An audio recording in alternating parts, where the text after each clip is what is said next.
Dignity justice for human rights foundation group Bhabhar દ્વારા ભાભર મામલતદાર RC પરમારને આવેદનપત્ર આપી પ્રતિબંધિત ચાઇનીઝ દોરીઓ તેમજ ગાડીઓમાં રહેલી સફેદ એલઈડી લાઇટો હટાવવા માટે માંગ કરી હતી।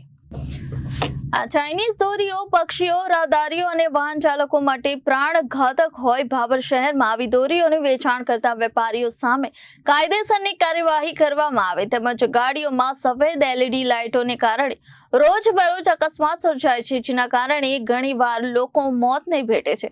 જેથી કરીને આવા લાઇટોનો ઉપયોગ વાહન ચાલકો ન કરે તો નાના મોટા અકસ્માતો નિવારી શકાય। પશુ પક્ષી તથા માનવ જીવનને હાનિ અંગે ગંભીર ચિંતા વ્યક્ત કરી જનહિતમાં તાત્કાલિક પ્રતિબંધ લાદવાની માંગ સાથે મામલતદારશ્રીને રજૂઆત કરી આવેદનપત્ર આપવામાં આવ્યું હતું। આ કાર્યક્રમ દરમિયાન north zone joint secretary Pravinsinh Rathod, Vav Tharad જિલ્લા ઉપાધ્યક્ષ ભરતસિંહ રાઠોડ, વકીલ નીરુભા રાઠોડ, ગણપતસિંહ રાઠોડ, પત્રકાર કાંતુભા રાઠોડ, રાહુલ પંચાલ, પરેશ ત્રિવેદી, વિશાલ નાઈક, શૈલેષભાઈ માળી, સંજય રાઠોડ સહિત યુવાનો ઉપસ્થિત રહ્યા હતા।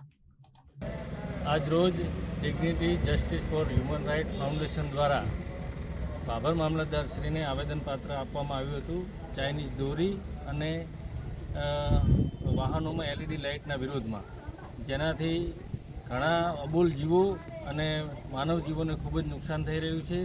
અને મામલતદારશ્રીને અહીં આપણા વિસ્તારની અંદર ક્યાંય પણ આવી નુકસાનકારક અને હાનિકારક ચાઇનીઝ દોરીઓનું વેચાણ થતું હોય તો એને રોકવા માટે આવેદનપત્ર આપવામાં આવ્યું હતું।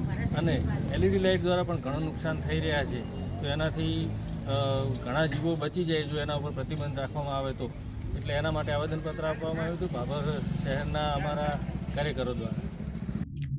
Reporter Janaksinh Rathod, Janadesh news, Bhabhar.